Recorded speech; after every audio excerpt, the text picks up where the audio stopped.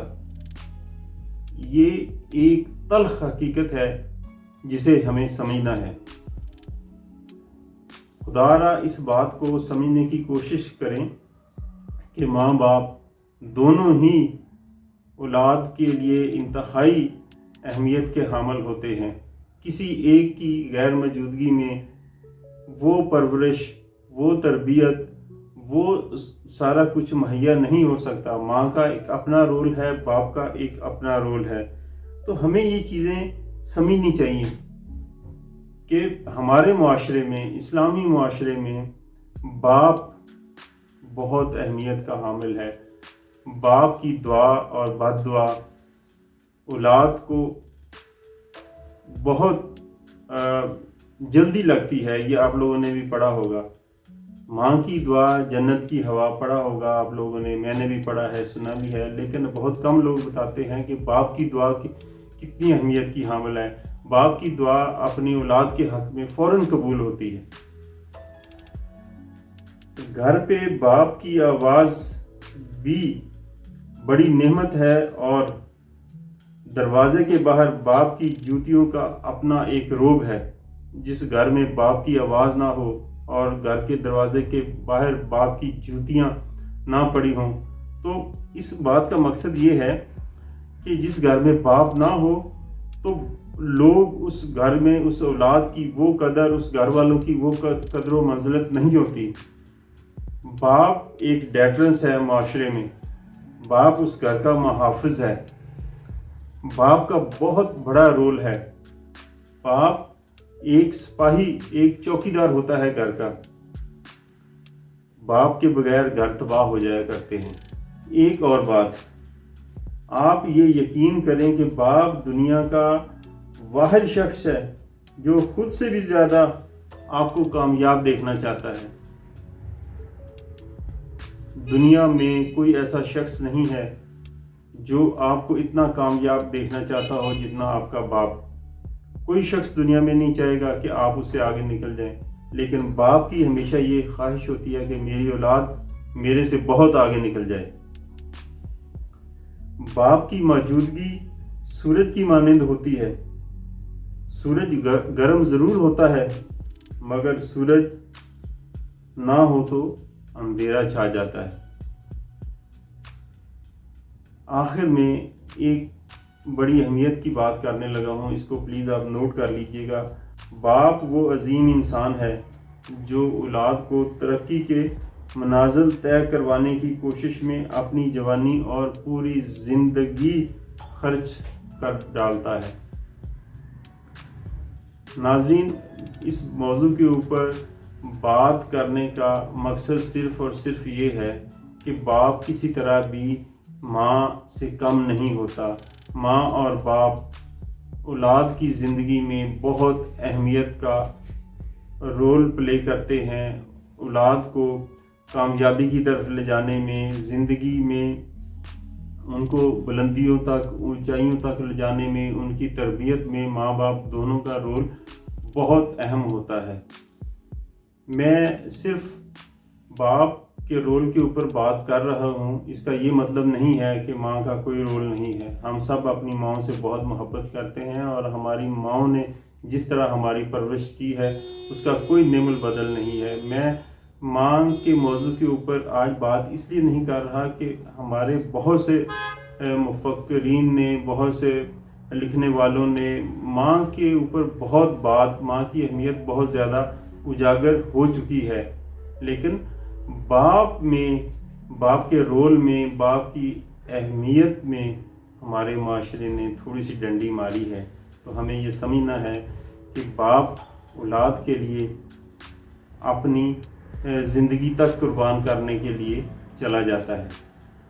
ناظرین، اپنے ماں باپ اگر دونوں زندہ ہیں تو ان کی خدمت کیجیے، اگر نہیں ہیں تو ان کو اپنی دعاؤں میں یاد رکھیے۔ ماں باپ اپنی اولاد کے لیے اپنا سب کچھ قربان کر دیتے ہیں۔ امید ہے آج کی یہ بات آپ کو پسند آئی ہوگی۔ السلام علیکم۔